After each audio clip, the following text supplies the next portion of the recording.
ನಮಸ್ಕಾರ ಆತ್ಮೀಯರೇ, ನಾನು ಡಾಕ್ಟರ್ ಕುಲಕರ್ಣಿ.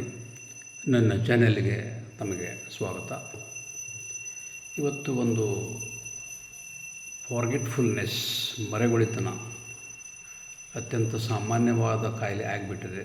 ಇದ್ರ ಬಗ್ಗೆ ಚರ್ಚೆ ಮಾಡೋಣ. ಸಣ್ಣ ವಯಸ್ಸಿರಲಿ, ಮಧ್ಯ ವಯಸ್ಸಿರಲಿ ಅಥವಾ ವಯಸ್ಸಾದವರಿರಲಿ, ಈ ಸಮಸ್ಯೆ ಮರೆಗುಳಿತನ ಬಹಳ ಜನಕ್ಕೆ ತೊಂದರೆ ಕೊಡ್ತಾ ಇದೆ.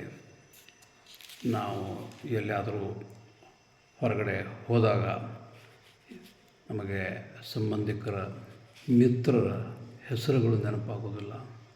ಯಾರಾದರೂ ನಿಮ್ಮ ಚಿಕ್ಕಪ್ಪನ ಮಗನ ಹೆಸರು ಏನು ಅಂತ ಕೇಳಿದರೆ ನೆನಪಾಗೋದಿಲ್ಲ.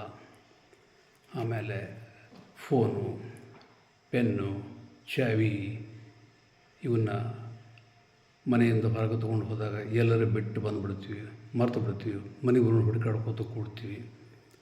ಆಮೇಲೆ ಕೆಲವೊಮ್ಮೆ ಅನಿವಾರ್ಯ ಪ್ರಸಂಗ ಬಂದಾಗ, ಎಮರ್ಜೆನ್ಸಿ ಇದ್ದಾಗ ನಮ್ಮ ಅತ್ಯಂತ ಬೇಕಾದವರ ಫೋನ್ ನಂಬರ್ ನೆನಪಾಗೋದಿಲ್ಲ. ಇದಲ್ಲದೆ ಕೆಲವೊಮ್ಮೆ ಲೆಕ್ಕ ಮಾಡಲಿಕ್ಕೆ ಕೂತಾಗ ಲೆಕ್ಕ ಲಘುನೆ ಬರೋಂಗಿಲ್ಲ, ಕೂಡಿಸೋದು ಕಳೆಯೋದು ಲಘುನೆ ಮಾಡಲಿಕ್ಕೆ ಬರೋಂಗಿಲ್ಲ.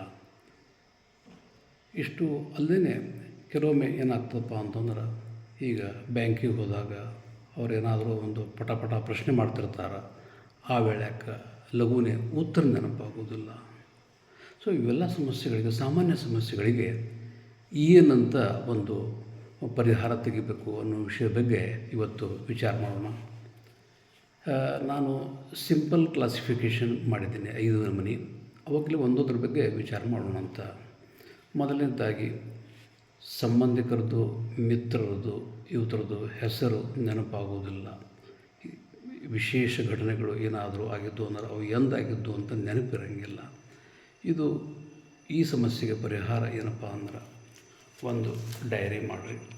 ಡೈರಿ ಒಳಗೆ ನೀವು ನಿಮ್ಮ ಭೇಟಿಯಾದಂಥ ಸಂಬಂಧಿಕರ ಹೆಸರುಗಳು, ಅವರ ಮಿತ್ರರ ಹೆಸರುಗಳು, ಆಮೇಲೆ ಅತ್ಯಂತ ಬೇಕಾದವರ ಹೆಸರುಗಳನ್ನು ಬರೆದಿಡಬೇಕು.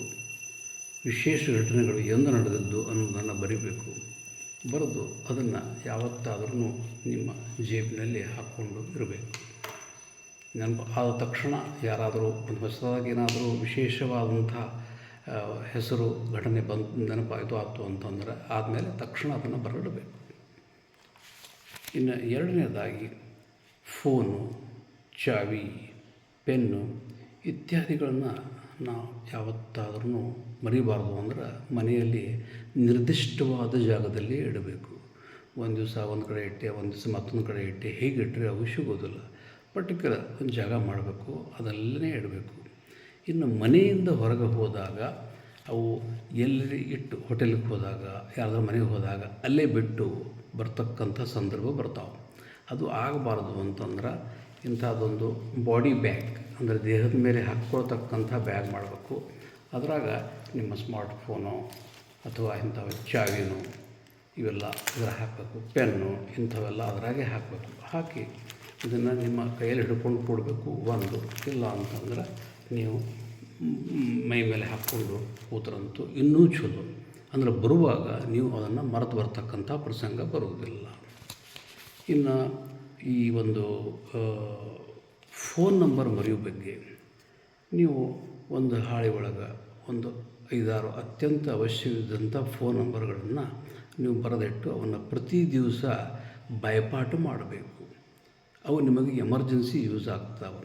ನೀವು ಅಕಸ್ಮಾತ್ ಫೋನ್ ಮನೆಯಾಗ ಬಿಟ್ಟು ಹೋದಾಗ, ಮರೆತು ಹೋದಾಗ, ಯಾವುದರ ಕಾರಣಕ್ಕೂ ಫೋನ್ ಕೆಟ್ಟಾಗ ನೀವು ಆ ನಂಬರ್ ನೆನಪಿಟ್ರಿ ಅಂದ್ರೆ ಅವರಿಗೆ ಫೋನ್ ಹಚ್ಚಿ ನಿಮಗೆ ಬೇಕಾದಂಥ ಕೆಲಸ ಮಾಡ್ಕೊಳ್ಳಿಕ್ಕೆ ಬರ್ತದೆ. ಬೇರೆದವ್ರದ್ದು ಫೋನ್ ನಂಬರ್ ಕೇಳಲಿಕ್ಕೆ ಬರ್ತದೆ. ಇನ್ನು ಈ ಲೆಕ್ಕದ ಸಮಸ್ಯೆಗಳನ್ನು, ಅಂದರೆ ಲೆಕ್ಕ ಮಾಡುವಾಗ ಮಿಸ್ಟೇಕ್ ಆಗೋದು, ಇದು ಯಾಕೆ ಆಗ್ತದಪ್ಪ ಅಂದರೆ ಇದಕ್ಕೆ ರೂಢಿ ಬೇಕು. ನೀವು ಪ್ರತಿ ದಿವಸ ಏನು ಮಾಡಬೇಕು ಅಂತಂದರೆ, ಇಲ್ಲಿ ನಾನು ಒಂದು ಶಾಂಪಲ್ ತೋರಿಸ್ತೇನೆ. ಇದರಲ್ಲಿ ನೋಡ್ರಿ,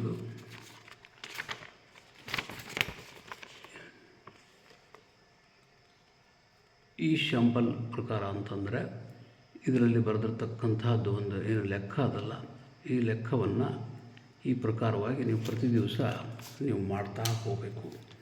ಆ ಲೆಕ್ಕವನ್ನು 1, 2, 3 ಲೆಕ್ಕಗಳನ್ನ ಮಾಡ್ಕೋತಾ ಅವನ್ನು ನೀವು ಅದಕ್ಕೆ ಒಂದು ಉತ್ತರವನ್ನು ತೆಗಿಲಿಕ್ಕೆ ಪ್ರಯತ್ನ ಮಾಡ್ತಾ ಇರಬೇಕು. ಇದರಿಂದ ಬ್ರೈನು ಆ್ಯಕ್ಟಿವ್ ಆಗ್ತದೆ, ಬ್ರೈನ್ ಚಾಲು ಇರ್ತದೆ. ಇದರ ಜೊತೆಗೆ ಈ ಒಂದು ಪೇಪರ್ನಲ್ಲಿ ಬರ್ತಕ್ಕಂಥ ಕ್ರಾಸ್ವರ್ಡ್ಸ್ ಪಜಲ್ಸ್ ಬರ್ತಾವೆ, ಶಬ್ದಗಳನ್ನು ಅಕ್ಷರಗಳನ್ನ ತುಂಬೋದು. ಅದನ್ನು ಮಾಡ್ತಾ ಇದ್ರಿ ಅಂತಂದರೆ ನಿಮಗೆ ಏನಪ್ಪ ಅಂತಂದ್ರೆ ಈ ಒಂದು ಬ್ರೈನಿಗೆ ಒಂದು ಚಾಲೆಂಜ್ ಕೊಟ್ಟಂಗೆ ಆಗ್ತದೆ, ಬ್ರೈನ್ ಚಾಲ್ತಿ ಇರ್ತದೆ. ನಿಮಗೆ ಆ ಒಂದು ಲೆಕ್ಕದ ಸಮಸ್ಯೆಗಳು ಅಥವಾ ಒಂದು ಪರ್ಟಿಕ್ಯುಲರ್ ಒಂದು ಸಂದರ್ಭದಲ್ಲಿ ಬರತಕ್ಕಂಥ ಸಮಸ್ಯೆಗಳಿಗೆ ಪರಿಹಾರ ಬೇಗನೆ ಸಿಗುತ್ತದೆ.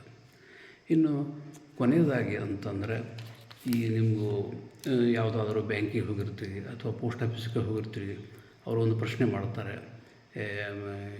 ಯಾವುದಾದ್ರೂ ನಿಮಗೆ ಸಂಬಂಧಪಟ್ಟಂತೆ ನಿಮಗೆ ಡೇಟ್ ಆಫ್ ಬರ್ತು ಅಥವಾ ನೀವು ಎಂದು ಪಾಸ್ಬುಕ್ ಓಪನ್ ಮಾಡೀರಿ, ಇಂಥವೆಲ್ಲ ಪ್ರಶ್ನೆಗಳನ್ನ ಮಾಡ್ತಿರ್ತಾರೆ. ಅವು ಲಘು ನೆನಪಾಗೋದಿಲ್ಲ.